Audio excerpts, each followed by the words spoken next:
दोस्तों आज आप लोगों के समक्ष जो मैं कहानी रखने जाऊंगा दरअसल कोई मनगढ़ंत कहानी नहीं है। इस घटना के जो साक्षी हैं हम 3-4 लोग साक्षी हैं और जो कुछ भी रखूंगा मैं सत्य रखूंगा, सत्य के सिवा कुछ नहीं रखूंगा। और हमारे ऊपर, हमारे परिवार के ऊपर हर हमेशा गोलजू की रक्षा होती है या किसी भगवान की भी अगर रक्षा होती है, हमें वो कृपा का सहार पहचानना चाहिए कि हमारे ऊपर कहाँ से रक्षा हो रही है गोलजू की। तो दोस्तों हमेशा की तरह वीडियो में आगे बढ़ने से पहले मेरा चैनल का इंट्रो।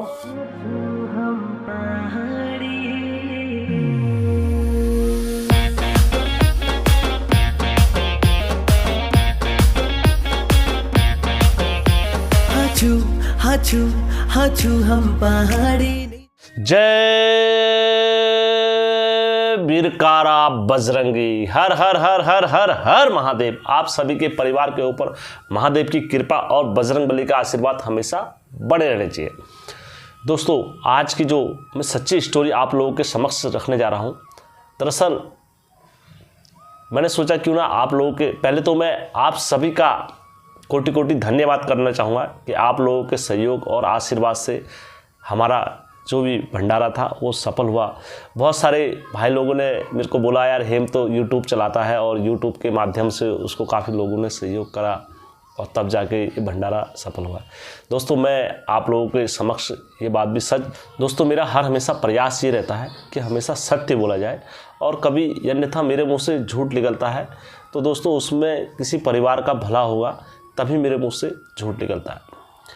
दोस्तों जो हमारे YouTube परिवार की तरफ से मेरे को सहयोग राशि जो प्राप्त हुई है वो 1100 रुपये प्राप्त हुई है और वो हमारे एक सब्सक्राइबर ने करी। मैं हालांकि उनका नाम नहीं खोलना चाहता हूँ क्योंकि दान और जो चीज़ें होती है वो गुप्त होती है। तो और बाकी जो कुछ भी हुआ वो हमारी फैमिली की तरफ से और जो मेरे दोस्त और मित्र थे उनने मेरे को सपोर्ट करा, तब ये कार्य संभव हो पाया। मैं आशा करता हूँ आप लोग आगे भी मुझे इसी तरह से अपना आशीर्वाद और प्यार देते रहेंगे। हमारे एक सब्सक्राइबर और हैं जो इस टाइम पर जागेश्वर में आंदोलन गृहित है क्योंकि वहाँ पर उनने मुझे आमंत्रण करा था शिवरात्रि के दिन कि हेम भाई आप वहाँ पहुँचे और हमारे इस कार्यक्रम को सफल बनाएं, क्योंकि वहाँ के जो चीड़ के पेड़ वगैरह जो कटाई वगैरह चल रही थी तो उनके प्रति उनने विरोध और ये सारी चीज़ें करा हुआ है। तो भगवानों के साथ ऐसी चमत्कारिक लीला वहाँ भगवान ने दिखाई है, तो उसकी घटना भी मैं आप लोगों के समक्ष लेके आऊँगा अति शीघ्र, क्योंकि ये कोई पुरानी घटना ही नहीं है। ये अभी 2000 वर्तमान 24 में हो रही है। लोग कहते हैं ना भगवान नहीं है और ये नहीं होता है, तो मैं उसका साक्ष्य दे रहा हूँ आप लोगों को। ऐसी सच्ची घटनाएँ आप लोगों के पास भी है तो आप लोग मेरे चैनल के साथ साझा करना चाहते हो तो अवश्य करें। मैं अपने चैनल के माध्यम से आप लोगों के समक्ष ज़रूर रखूँगा ऐसी सच्ची घटना। तो दोस्तों चलते हैं आज की सच्ची घटना पर। जैसे जो मेरे काफ़ी क्लोज हैं वो काफ़ी लोग मुझे अच्छे से जानते भी हैं और उन लोगों का आशीर्वाद भी मेरे ऊपर हमेशा लगा रहा। हमारे सब्सक्राइबर जितने हैं वो सब जानते हैं। दरअसल मेरे पिताजी का स्वास्थ्य खराब हुआ और काफ़ी लंबे समय से उनकी तकलीफ़ें बढ़ी जा रही थी। तो इस बीच में मैंने अपने इधर उधर से, बोलते हैं दोस्तों हर कोई, हम भी हैं यहाँ पर, हम कोई साक्षात भगवान नहीं है, एक दूसरे के सहयोग से ही कोई कार्य हो पाता है। तो मैंने अपने मित्रों को भी अपने पिताजी के बारे में बताया। तो 1-2 मित्र हमारे घर पे भी आए और उनने पिताजी को बबूत और ये सारी चीज़ें भी करी। लेकिन होता है ना, जब कर्म रोग होता है वो कर्म से ही कटता है और जो दुख होता है वो दुख जो होता है दवाइयों से ही कटता है, जो कर्म रोग होगा।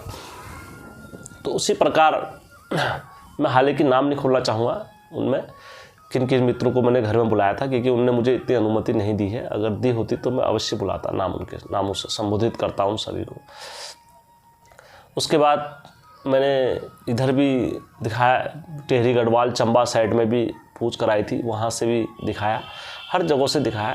तो पिताजी के लिए किसी ने बताया कि ऐसा करो ऐसा करो, हर कार्य संभव करा।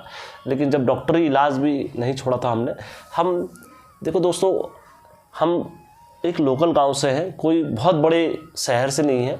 हमारा रामनगर शहर है और डिस्ट्रिक्ट जो है हमारा नैनीताल है। हम बहुत बड़े शहर से उन ताल्लुक़ नहीं रखते। और मैं अक्सर अपनी वीडियो में जो भाषा का प्रयोग भी करता हूँ सरल करता हूँ, क्योंकि हमारे जो अधिकतर जो मेरे वीडियो देखते हैं वो ग्रामीण शहरों से देखते हैं, गांव साइड से, तो इसलिए मेरा प्रयास रहता है कि बीच बीच में मैं पहाड़ी शब्द भी बोल देता हूँ अपनी भाषा में, जो प्लेन्स वालों के लिए संभवतः नहीं है वो समझ पाए। जब पिताजी की तबीयत स्वास्थ्य खराब होते जा रहा था आए दिन, और मेडिकल सोर्स में एक हमारे मित्र हैं जो एम्स में रहते हैं इस टाइम पर, और उनका नाम है देवेंद्र मोहारी जी।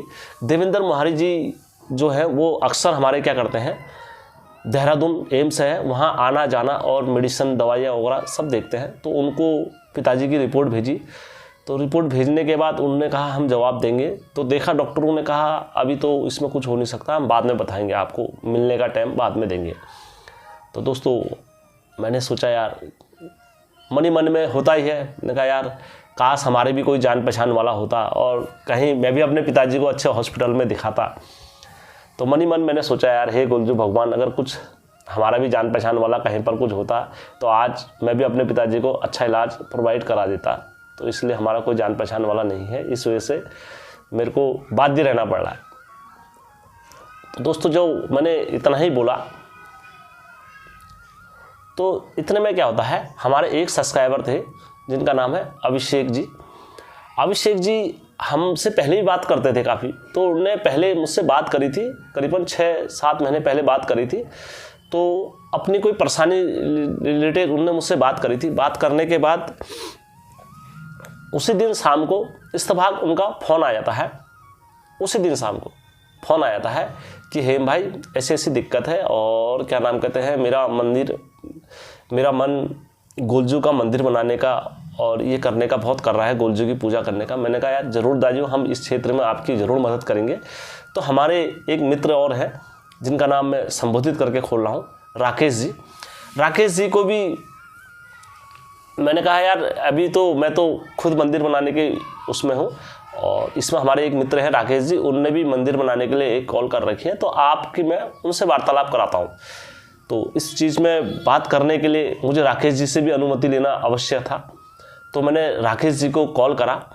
कॉल करने के बाद मैंने राकेश जी, एक हमारे मित्र हैं अभिषेक जी, और वो मंदिर बनाने को इस टाइप से कह रहे हैं और आप एक बार वार्तालाप कर लो दोनों जने। तो राकेश जी ने कहा हेम भाई आप मेरी कॉम्प्लेक्स में ही बात करा, अभिषेक जी से मेरी कॉम्प्लेक्स में ही बात करा दो। तो मैंने उचित समझा, मैंने कहा ठीक है मैं आपकी बात कराता हूँ अवश्य। तो राकेश जी को मैंने कॉम्प्लेक्स में लिया और अभिषेक जी को भी लिया, दोनों को, और दोनों से बात हुई। मैंने कहा राकेश जी ये हमारे अभिषेक जी हैं, और अभिषेक जी का दोनों का अच्छे से मित्रता कराई, वार्तालाप कराई। तो उनने एक दूसरे का इंट्रोडक्शन वगैरह दिया।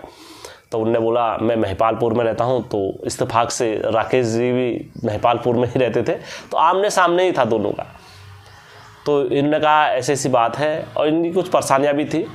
तो परेशानियाँ ने कहा मैं आपकी परेशानियाँ मैं घर आके देखूंगा, आप मेरे घर आए ना, मैं अवश्य आपकी परेशानी में गौर करूंगा। तो दोस्तों ये कोई मनगढ़ंत कहानी नहीं है, इस घटना के 3 लोग साक्षी हैं, हम 3 और एक 4-5 लोग जो हमारे घर में आए थे, कोई ज़्यादा पुरानी नहीं है, 2024 की घटना है, अभी वर्तमान समय की। तो दोस्तों जैसी अभिषेक जी की ये बात पूरी हुई और राकेश जी की भी जब बात पूरी हुई, तो अभिषेक जी के मुख से अपना भी ये वचन निकले, हेम भाई कभी भी आपको लाइफ में कोई ज़रूरत होगी तो आप एक बार मुझे याद कर लेना, और मैं अवश्य आपकी मदद करने के लिए सक्षम रहूँगा। मैंने कहा यार, आपने कहा ठीक है दादू, अगर कभी कोई ऐसी ज़रूरत होगी तो मैं अवश्य आपको करूँगा। और मैंने कहा ठीक है दादू मैं रखता हूँ। उन्होंने कहा हेम भाई कभी ना कोई मेडिकल समस्या या मेडिकल इशू, कभी कुछ ऐसा इशू होगा तो अवश्य आप मेरे को एक बार ज़रूर याद कर लेना अपने छोटे भाई को। तो मैंने कहा अब मेडिकल इशू चल ही रहा, अब मैं बोलना नहीं चाहता था, अब लेकिन मेडिकल इशू चल ही रहा था मेरे पिताजी का, और मैं दिन भर अपने पिताजी को दिखा के आया था और वो टेंशन में था कि यार अब क्या होगा कैसे होगा। तो जैसे ही अभिषेक जी ने ये वचन बोले तो मैंने कहा तुरंत, मैंने कहा यार अभिषेक जी मेरे पिताजी की तबीयत खराब हो रही है। इन्होंने कहा यार हेम भाई मैं अवश्य करूंगा यार, आप एक बार करो, आपको कुछ करने की ज़रूरत नहीं, आप सिर्फ रिपोर्टें भेजो अपने पिताजी की मेरे पास, और बाकी दिखाने का काम जो भी होगा सब मैं कराऊंगा। तो मैंने कहा यार अभिषेक जी, और इससे बेटर क्या हो सकता था। तो मैंने तुरंत अभिषेक जी के पास अपने पिताजी की रिपोर्टें सारी भेजी, और इनने कहा हेम भाई आप कब आना चाहते हो आप मुझे बताओ, मैं 4 दिन का मुझे समय दो, 4-5 दिन का समय दो और आप अपने पिताजी को लेके दिल्ली आ जाओ, मैं रिपोर्टें दिखा देता हूँ अपने पिताजी लोगों को। तो जैसे ही अभिषेक जी ने ये वचन बोले और इनका 5-6 दिन बाद मेरे पास बैकअप कॉल आया कि हेम जी मैंने रिपोर्ट अपने पिताजी को दिखा दी है सारी और वो कह रहे हैं आप कब आओगे। फिर उस टाइम पर थोड़ा ठंड का टाइम भी था, तो जैसे मैंने कहा अभिषेक जी जैसी ठंड ख़त्म होगी तब मैं अपने पिताजी को लेकर आ जाऊँगा। इन्होंने कहा ठीक है हेम भाई, आपका मन जब करेगा तब आप आना। अभिषेक जी की जब वार्तालाप हुई इतनी, तो मैंने कहा ठीक है अभिषेक जी। उसके बाद दोस्तों जैसी जैसी ठंड ख़त्म होते रही तो मैंने अपने पिताजी लोगों से मन बनाया, अपने परिवार में बात करी। इन्होंने कहा ठीक है आप लेके जाओ। तो दोस्तों अनजान शहर में मैंने अभिषेक जी से जब बात करी, अभिषेक जी ने कहा हेम भाई आप मेरे पे जितना भगवान पर विश्वास करते हो आप मेरे पे उतना ही विश्वास करके आप आ जाइए और मैं आपको निराश नहीं होने दूंगा हेम भाई, जितना होगा मैं प्लस ही करूँगा आपके लिए।